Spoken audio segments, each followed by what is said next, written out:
ஹோட்டல்ல அடையாளம் தெரியாத வாலிபர்கள்னால இளைஞர் வெட்டி படுகொலை செய்யப்பட்டிருக்காரு. உடலை கைப்பற்றி காஞ்சிபுரம் தாலுகா காவல்துறையினர் விசாரணையும் பண்ணிட்டு இருக்காங்க. காஞ்சிபுரம் காரப்பேட்டை பகுதியை சேர்ந்தவர் ஆனந்தன். இவர் காஞ்சிபுரம் வட்டார போக்குவரத்து அலுவலகத்துல வேலை பண்ணிட்டு இருக்காரு. நேத்து இரவு 11 மணி அளவுல ஒரு ஹோட்டலுக்கு வெளியே உட்காந்துட்டு மது அருந்திட்டு இருந்திருக்காரு. அப்பதான் இந்த சம்பவம் நடந்திருக்கு. அப்போ அங்கு வந்த மர்ம நபர்கள்னால படுகொலை செய்யப்பட்டிருக்காரு. இதுக்கப்புறமா இன்னைக்கு உணவக உரிமையாளர் அதிகாலை வரும்போது பாத்தீங்கன்னா ரத்த வெள்ளத்துல ஆனந்தன் இருந்திருக்காரு. அண்ட் அவரை பார்த்து உறவினர்கள் மற்றும் காவல்துறைக்கு தகவலும் சொல்லியிருக்காரு.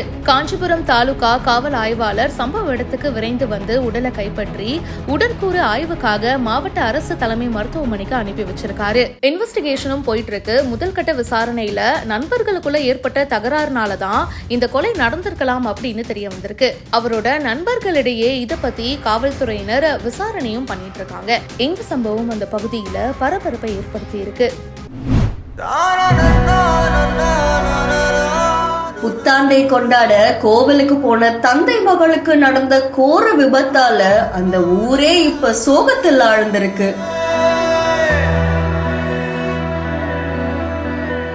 யமன் பறிச்சுட்டு போன உயிரை திருப்பி கொடு அப்படின்னு உறவினர்கள் கதரும் காட்சி காண்போரை கண் கலங்க செய்திருக்கு.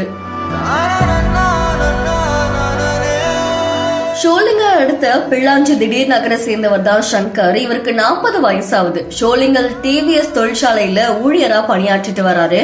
இவருடைய மகள் பிரியா 15 வயசாகுது. இவங்க 10ஆம் வகுப்பு படிச்சுட்டு வராங்க. இந்த புத்தாண்டு கொண்டாடுறதுக்காக தம் மகளோட ரொம்ப சந்தோஷமா கோவிலுக்கு போயிருக்காங்க 2 பேரும்.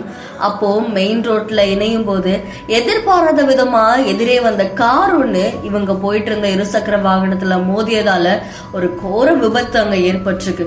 இந்த விபத்துல பிரியா சம்பவ இடத்திலேயே பரிதாபமா உயிரிழந்ததா சொல்லப்படுது. தந்தை சங்கருடைய 2 கால்களும் துண்டிக்கப்பட்டு சிகிச்சைக்காக வேலூர்ல இருக்கிற தனியார் மருத்துவமனைக்கு அழைத்து செல்லப்பட்டதாகவும் சொல்லப்பட்டிருக்கு. இதை தொடர்ந்து சங்கருடைய உறவினர்கள் ஷோலிங்கர் அரசு மருத்துவமனை எதிரே சாலையில் அமர்ந்து உரிய இழப்பீடு கொடுக்கணும் அப்படின்னு சொல்லி திடீர்னு மறியல் போராட்டத்துல ஈடுபட்டதா சொல்லப்படுது. சம்பவ இடத்துக்கு விரைஞ்சு வந்த ஷோலிங்கர் போலீசார் சமாதான வார்த்தை பேசி போராட்டத்துல ஈடுபட்டவங்களை சமாதானப்படுத்ததாகவும் சொல்லப்படுது.